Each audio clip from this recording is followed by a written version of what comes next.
Electrolytic cell पढ़ा है जिसमें कैथोड और एनोड दोनों पर ही कुछ न कुछ प्रोडक्ट बनता है ना।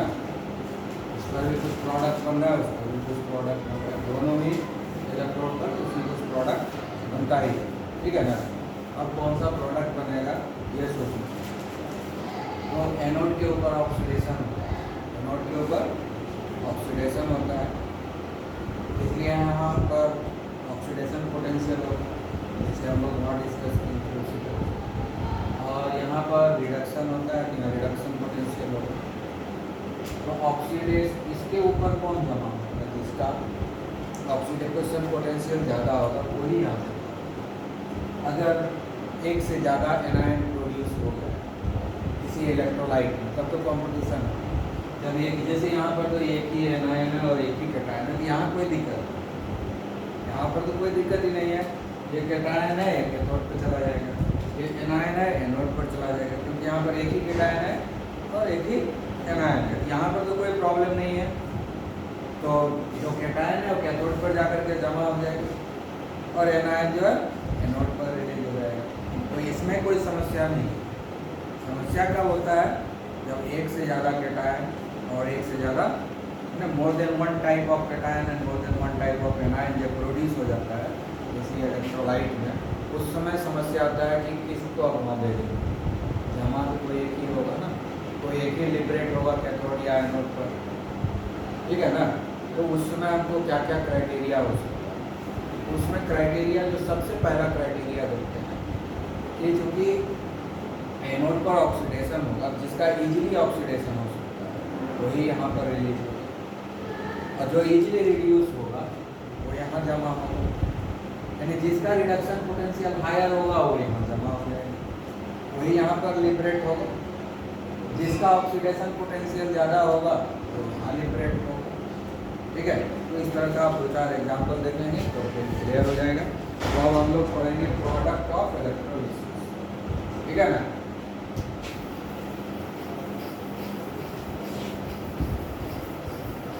इलेक्ट्रोलिसिस प्रोसेस तो समझ में आ गया ना। हम लोग पढ़ेंगे प्रोडक्ट ऑफ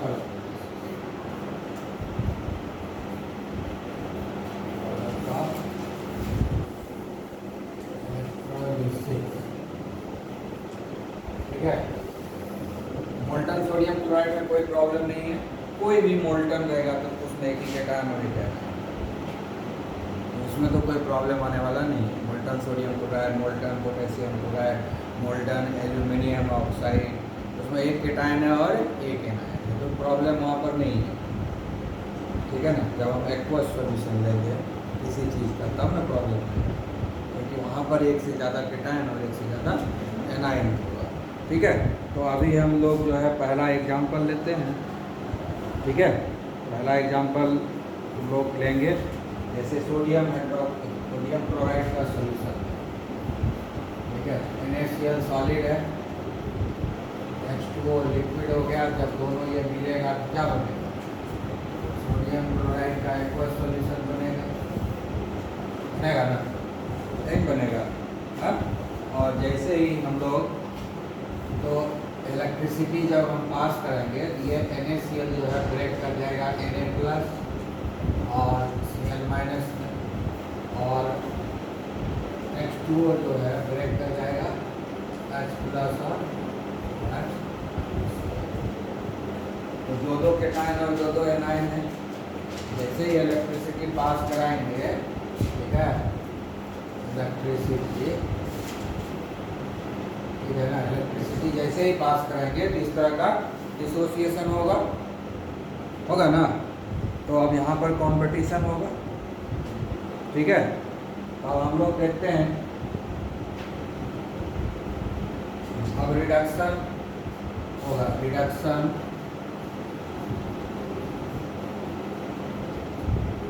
एट, रिडक्शन तो कैथोड पर ही होगा। कौन सा हो सकता है, जैसे सोडियम आयन है, ठीक है, तो ये 1 इलेक्ट्रॉन को एक्सेप्ट करेगा और सोडियम में कन्वर्ट हो जाएगा, ठीक है। दूसरा है कि इसमें पानी है ना, वाटर है, ये भी ऑक्सीडाइज होगा, ठीक है। और ये क्या है, तो इलेक्ट्रॉन लेगा, यहाँ पर 2 हाइड्रोजन है, H2O है ना, ये H2O है, तो ये टूटेगा कैसे, H प्लस और OH माइनस में टूट जाएगा, यही टूटेगा। हाँ, आई बात समझ में, H प्लस और OH माइनस में टूटेगा, उसमें से ये H प्लस जो है रिड्यूस होगा, H प्लस रिड्यूस होगा एक इलेक्ट्रॉन लेकर के, तो बन जाएगा हाफ H2। समझ में आया, H2O ब्रेक होगा H प्लस और OH माइनस में, आई बात समझ में, H2O टूटेगा H प्लस और OH माइनस में, फिर जो है ये H प्लस एक इलेक्ट्रॉन को एक्सेप्ट करेगा और हाफ H2 में कन्वर्ट हो जाएगा। ठीक है, तो हम यहाँ पर लिख लेंगे हाफ H2। ठीक है, ये सॉलिड में होगा रिलीज, ये गैस में होगा, ये लिक्विड है। ठीक है, और ये क्या है, एक्वस है ना। समझ में आ रहा है सारा सिंबल, हाँ? ठीक है,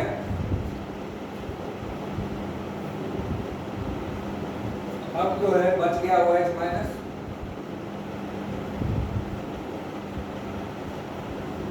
OH माइनस बच गया। ठीक है, ये तो आयन है, तो ये एक्वस कंडीशन में है, वाटर इसको सीथिंग किए हुए रहे। आ गया ये समझ में। आप देखो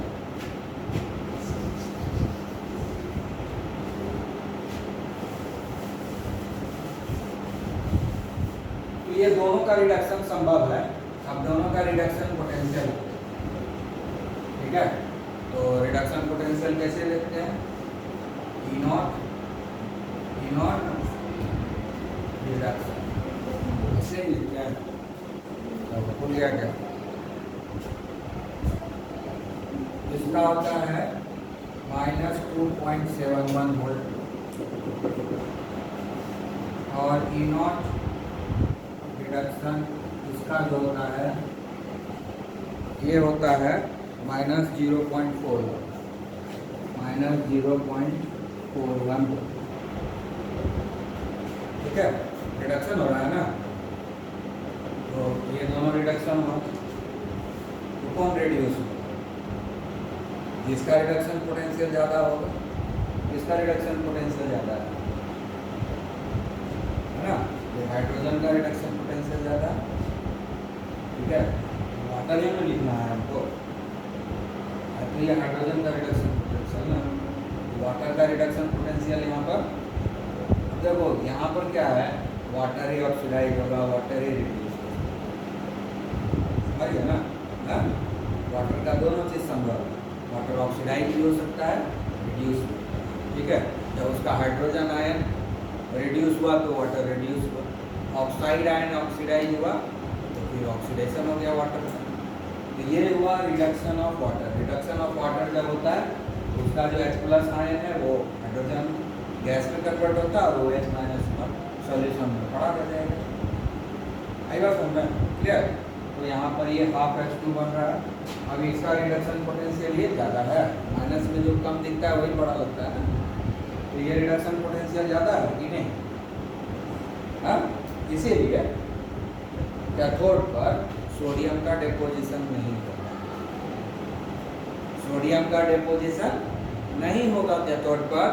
अगर हम इलेक्ट्रोलिसिस एक्वा सोडियम क्लोराइड का करवा रहे हैं तो कैथोड पर, जैसे अभी सिर्फ मोल्टन सोडियम क्लोराइड का करवाए थे, मोल्टन सोडियम क्लोराइड का पिघला हुआ सोडियम क्लोराइड का वो लिक्विड था, एक्वा सॉल्यूशन नहीं था, सोडियम क्लोराइड का लिक्विड था वो, मतलब उसको मेल्ट किए थे, तो उसमें क्या था, सोडियम चला गया था कैथोड पर और क्लोरीन आ गया था एनोड पर। ठीक है, वहाँ पर कंपटीशन नहीं था। अब जब हम aqueous solution of sodium chloride ले रहे हैं तो इसमें तो पानी भी है और सोडियम क्लोराइड भी है, तो दोनों आयनाइज करेगा, वाटर भी आयनाइज करेगा और सोडियम क्लोराइड भी। तो दो रिडक्शन मटेरियल मिलेगा, दो ऑक्सीडेशन मटेरियल मिलेगा, यही दोनों ना रिड्यूस होगा, Na+ आयन, ये टूटा, ये टूटा, ये रिड्यूस होगा, ये रिड्यूस होगा, दोनों रिड्यूस होगा। लेकिन दोनों को तो वो इलेक्ट्रॉन जमा नहीं होने देगा अपने ऊपर, दोनों में से किसी एक को ही जमा करेगा, यानी रिडक्शन होने का चांस दोनों का है, लेकिन होगा कोई एक। तो कौन रिड्यूस होगा? जिसका रिडक्शन पोटेंशियल ज़्यादा होगा। तो इसका रिडक्शन पोटेंशियल ज़्यादा है, इसलिए ये हाइड्रोजन गैस जो है रिलीज हो जाएगी कैथोड। तो कैथोड पर कौन सा रिएक्शन होगा? ये वाला, ठीक है, जिसका रिडक्शन पोटेंशियल ज़्यादा है। ये वाला नहीं होगा। आई बात समझ में? ये वाला नहीं होगा यहाँ पर, ये वाला रिएक्शन रिडक्शन रिएक्शन फैसिलिटेट नहीं करेगा, ये वाला रिडक्शन रिएक्शन फैसिलिटेट करेगा। आया बात समझ में? हाँ, ठीक है। उसके बाद जो है इसका इलेक्ट्रोकेमिकल सीरीज निकालो, इलेक्ट्रोकेमिकल सीरीज निकालो और क्लोरीन वाला अपना, क्लोरीन वाला पूरा क्लोरीन रिडक्शन अब हम लोग जो है, ये तो हमको पता चल गया कि ये वाला रिड्यूस, ठीक है। अब ऑक्सीडेशन भी देखना होगा, दो ऑक्सीडेशन होगा। अब oxidation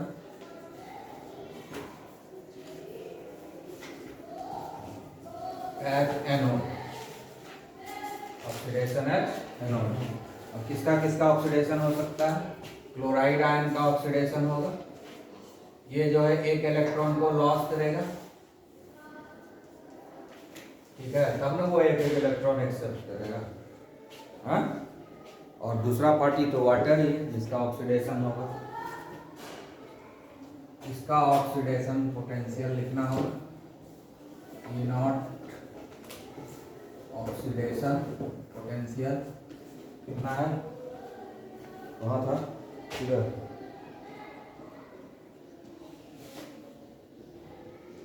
one point 1.36 reduction potential है, ऑक्सीडेशन पोटेंशियल हो जाएगा 1.36, ठीक है ना। रिडक्शन पोटेंशियल जितना है, ऑक्सीडेशन पोटेंशियल उसका उल्टा नेगेटिव में होगा। और दूसरा जो ऑक्सीडेशन होगा वाटर का होगा, ठीक है, ये लिक्विड है, इसका ऑक्सीडेशन होगा वाटर। अब ये जो ऑक्सीडेशन होता है ना, तब ये कैसे टूटता है जानते हो? 2H प्लस और 2 माइनस, ऐसे टूटेगा ये वाटर, ठीक है। आई बात समझ में? हाँ, फिर ये जो ऑक्सीजन है, ये ऑक्सीजन जो है ये लॉस करेगा, समझा? लॉस करके वो ऑक्सीजन में कन्वर्ट हो जाएगा,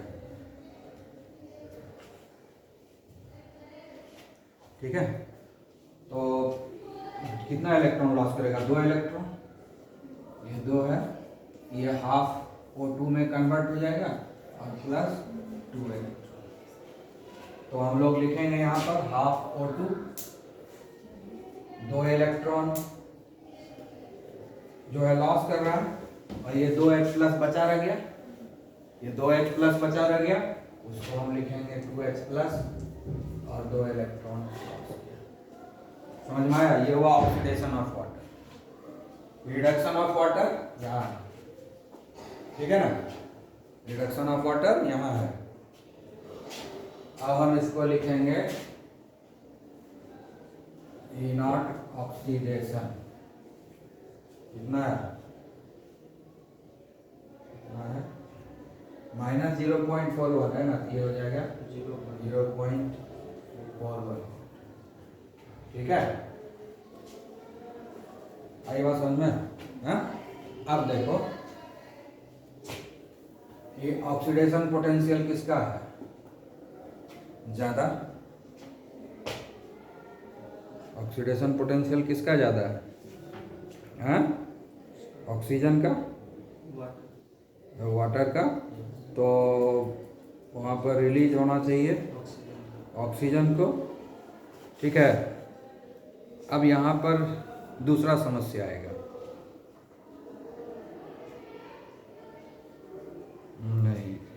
गलत लिखा है।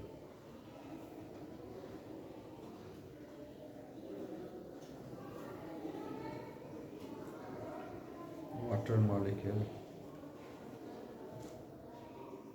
ठीक है।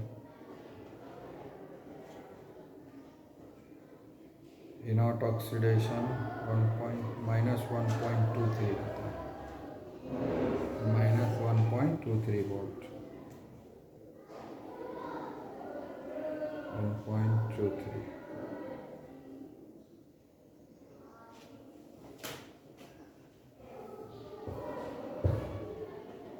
वाटर फ्लक्चुएशन 1.23, 1.23,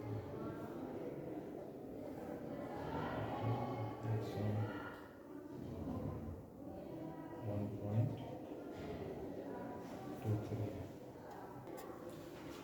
तो हम लोगों को अब देखना है इसका जो ऑक्सीडेशन, वाटर का जो ऑक्सीडेशन पोटेंशियल होता है -1.23 होता है, इसका उल्टा नहीं होगा, समझ गया ना। वाटर का क्योंकि यहाँ पर जो ऑक्सीडेशन हो रहा है तो ऑक्सीजन ऑक्साइड आयन में ऑक्सीजन में कन्वर्ट हो रहा है, इसलिए ये इस तरीके से इसको हम नहीं देख सकते हैं, उसका उल्टा यहाँ होगा। वहाँ पर रिडक्शन हो रहा है तो हाइड्रोजन आयन इन्वॉल्व है, यहाँ पर जब ऑक्सीडेशन हो रहा है तो ऑक्साइड आयन इन्वॉल्व है, इसलिए डिफरेंस हो, समझ गया ना। उसका उल्टा जो है इसका ऑक्सीडेशन पोटेंशियल नहीं हो। अब देखते हैं दोनों में कंपैरिजन करोगे तो ऑक्सीडेशन पोटेंशियल किसका ज़्यादा है, वाटर का ही ज़्यादा है, इसी का ना ज़्यादा है, इसी को ऑक्सीडाइज होना चाहिए, तो यही होना चाहिए, एनोड पर यही होना चाहिए सेकंड वाला रिएक्शन, लेकिन प्रैक्टिकली होता नहीं है। प्रैक्टिकली क्लोरीन रिलीज होता है, ठीक है।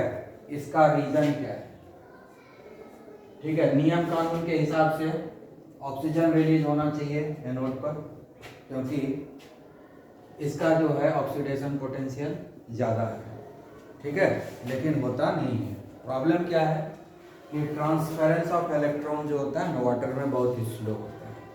वाटर में ट्रांसफरेंस ऑफ इलेक्ट्रॉन मतलब ट्रांसफर ऑफ इलेक्ट्रॉन वाटर में बहुत ही स्लो होता है, ठीक है ना, क्योंकि डाइलेक्ट्रिक कांस्टेंट उसका हाई होता है, रेसिस्टेंस हाई होता है, तो ट्रांसफरेंस ऑफ इलेक्ट्रॉन बहुत ज़्यादा होता है। ऑक्सीडेशन पोटेंशियल के हिसाब से ये संभव है, ठीक है, लेकिन इसके लिए क्या करना होगा, हमको एक्स्ट्रा वोल्टेज देना होगा, उसको बोलते हैं ओवर पोटेंशियल। एक नया फैक्टर आएगा कि खाली यही डिसाइड नहीं करता है कि किसका ऑक्सीडेशन पोटेंशियल ज़्यादा है वही ऑक्सीडाइज होगा, इसके अलावा ये भी फैक्टर देखना होता है कि थियोरेटिकली मैथमेटिकली संभव लगता है, थियोरेटिकली मैथमेटिकली ये संभव है, लेकिन प्रैक्टिकली नहीं हो पाता है, क्योंकि वाटर के थ्रू इलेक्ट्रॉन का ट्रांसफरेंस बहुत डिफिकल्ट होता है, बहुत ही स्लो होता है, वेरी वेरी स्लो, ठीक है ना। इसलिए हाई एक्टिवेशन एनर्जी का ज़रूरत पड़ता है इस इलेक्ट्रॉन को ट्रांसफ़र करने के लिए, वाटर के थ्रू इलेक्ट्रॉन को ट्रांसफ़र करने के लिए हाई एक्टिवेशन एनर्जी का ज़रूरत पड़ता है। और हाई एक्टिवेशन एनर्जी तभी होगा जब हम हाई वोल्टेज प्रोवाइड करेंगे, हाई वोल्टेज प्रोवाइड करेंगे, एक्स्ट्रा हाई वोल्टेज प्रोवाइड करेंगे मतलब एक्स्ट्रा वोल्टेज देंगे। ये जो एक्स्ट्रा पोटेंशियल है, एक्स्ट्रा वोल्टेज है, इसी को बोलते हैं ओवर पोटेंशियल। ये जो एक्स्ट्रा पोटेंशियल हाई वोल्टेज जो देना पड़ेगा इसको ऑक्सीडाइज कराने के लिए, समझ गए, तो उसके चलते ये ऑक्सीडाइज हो जाएगा, तो उतना हमको एक्स्ट्रा देना पड़ेगा ना, लेकिन अगर हम देंगे तो फिर इधर गड़बड़ आ जाएगा, आई बात समझ में। तो इसीलिए हम नॉर्मली क्या करते हैं, एक्स्ट्रा वोल्टेज नहीं देते, एक्स्ट्रा वोल्टेज नहीं देते हैं। तो एक्स्ट्रा वोल्टेज जब नहीं देंगे तो ये फिर ये ऑक्सीडेशन रिएक्शन नहीं होगा, due to over potential, due to over potential, due to extra potential, ठीक है। आए बात समझ में, ये नहीं हो पाएगा, नहीं हो पाएगा तब तो इसको मौका मिल गया और चला गया, इसलिए क्लोरीन का ऑक्सीडेशन होगा। तो यहाँ पर लिखना है due to over potential water does not oxidise, ठीक है, water does not get oxidise instead chloride ion get oxidise to chlorine gas at anode. ये लिखना होगा। आई बात समझ में, है ना? ड्यू टू ओवर पोटेंशियल और extra potential, although it is possible theoretically, ठीक है, because it has got the high oxidation potential, but due to the over potential और extra potential, water does not oxidize at anode in this case, and that is why the chloride ion undergo oxidation at anode। ठीक है, इतना लिख के समाप्त कर देना है। तो एक फैक्टर हमको पता चला कि ऑक्सीडेशन पोटेंशियल डिसाइड करता है कि कौन ऑक्सीडाइज होगा। दूसरा, अगर ऑक्सीडेशन पोटेंशियल के डिसीजन से जो हो रहा है वो रिलीज नहीं होकर कोई और रिलीज होता है प्रैक्टिकली, इसका मतलब यहाँ पर ऑक्सीडेशन पोटेंशियल डिसाइड नहीं कर पा रहा है, ओवर पोटेंशियल डिसाइड कर रहा है। क्या डिसाइड कर रहा है? Over potential. तो दोनों फैक्टर को हमको देखना पड़ेगा। साइंस यही है कि थ्योरी और प्रैक्टिकल दोनों मिलना चाहिए। थ्योरी से तो हमको लग रहा है कि हाँ इसका ऑक्सीडेशन होना चाहिए, लेकिन प्रैक्टिकली क्लोरीन रिलीज होता है। तो अब हमको थियोरेटिकली भी इसको एक्सप्लेन करना होगा, उसके लिए नया कॉन्सेप्ट देंगे। वही कॉन्सेप्ट क्या है यहाँ पर? Over potential. ओवर पोटेंशियल क्या होगा, समझ गए क्या है? तो due to over potential chlorine gas release हो जाएगा। आया बात समझ में? क्लियर?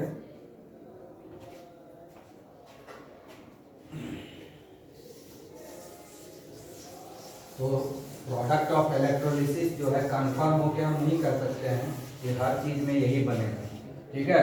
ये सब जो सारे फैक्टर को एक जो है डिसाइड करना पड़ेगा। इलेक्ट्रोड क्या है, इलेक्ट्रोलाइट क्या है, ऑक्सीडेशन पोटेंशियल क्या है, रिडक्शन पोटेंशियल क्या है, ये सारे चीज को जब कंसीडर करेंगे तभी डिसाइड कर पाएंगे कि कौन सा प्रोडक्ट कहाँ बनेगा, ठीक है ना। इसलिए आँख मूंद करके हम नहीं बोल सकते हैं ये बनेगा।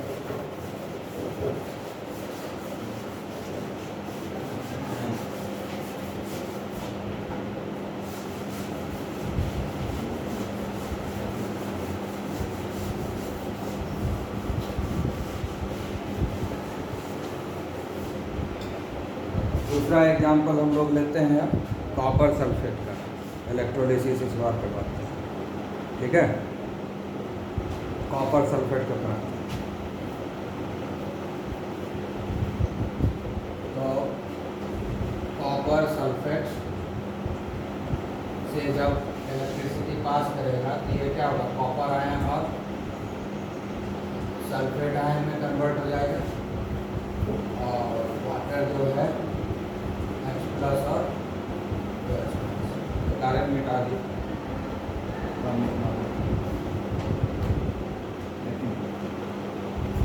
आप देखते हैं reduction at cathode, reduction at over potential generally देखोगे कि वो ऑक्सीडेशन में ही ज़्यादातर तुमको अटैक करेगा, इधर नहीं करेगा, ऑक्सीडेशन साइड में अटैक करता है, समझ गए।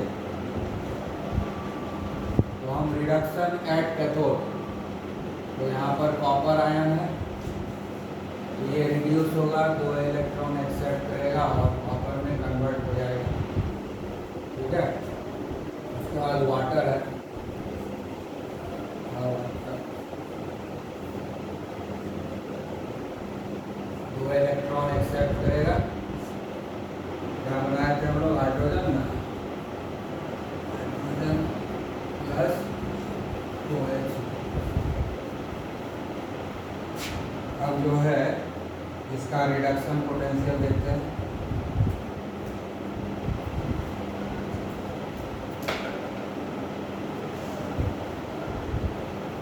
इसका रिडक्शन पोटेंशियल है 0.3 प्लस 0.34। इसका रिडक्शन पोटेंशियल कितना था, -0.41, ठीक है ना, हाँ ठीक है। यही बात समझ में, तो एक्सपोज हो जाए। तो अब ये दोनों देखेंगे कि किसका रिडक्शन होगा कैथोड का, तो रिडक्शन में आपको प्रॉब्लम नहीं होता, साइड हो जाता है रिडक्शन पोटेंशियल। जिसका रिडक्शन पोटेंशियल ज़्यादा है वही रिड्यूस होगा। रिडक्शन पोटेंशियल किसका रहता है ना, कॉपर आयन का, है ना। इसीलिए ये वाला रिडक्शन होगा, है ना। तो कैथोड पर तो ये वाला रिएक्शन होगा, इस बेसिस पर इसका रिडक्शन पोटेंशियल ज़्यादा है, इसीलिए ये वाला होगा और ये नहीं होगा। ठीक है, क्योंकि रिडक्शन पोटेंशियल इसका ज़्यादा है। ठीक है, अब हम लोग देखते हैं ऑक्सीडेशन।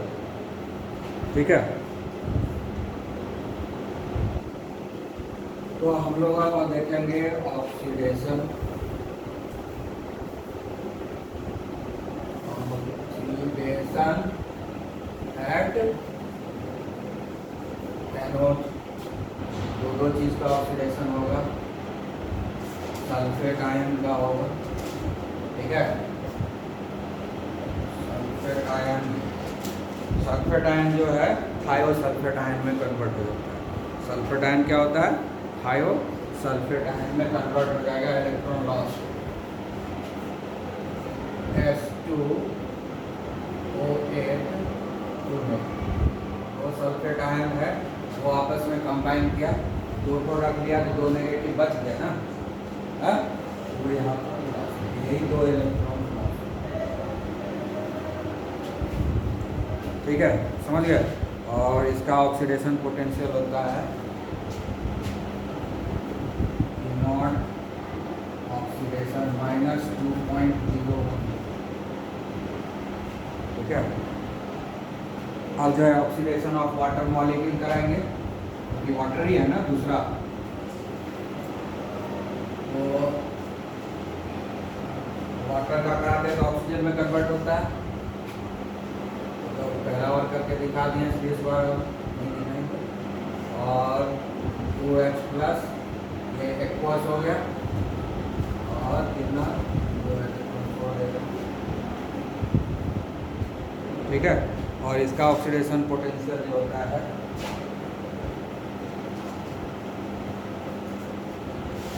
-1.23। ठीक है, -123 वोल्ट।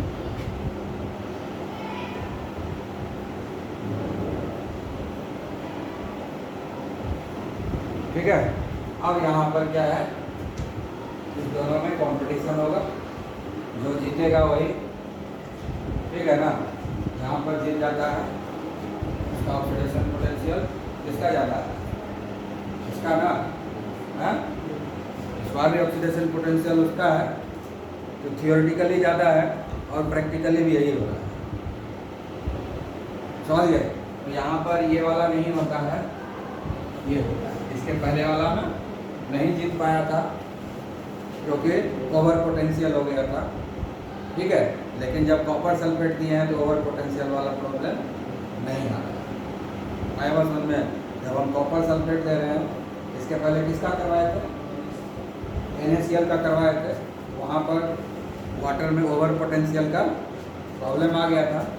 ठीक है ना, लेकिन जब हम कॉपर सल्फेट ले रहे हैं तो यहाँ ओवर पोटेंशियल का प्रॉब्लम नहीं आता है। थियोरेटिकली जो होना चाहिए वही प्रैक्टिकली भी हो रहा है। तो यहाँ पर ऑक्सीजन रिलीज होगा।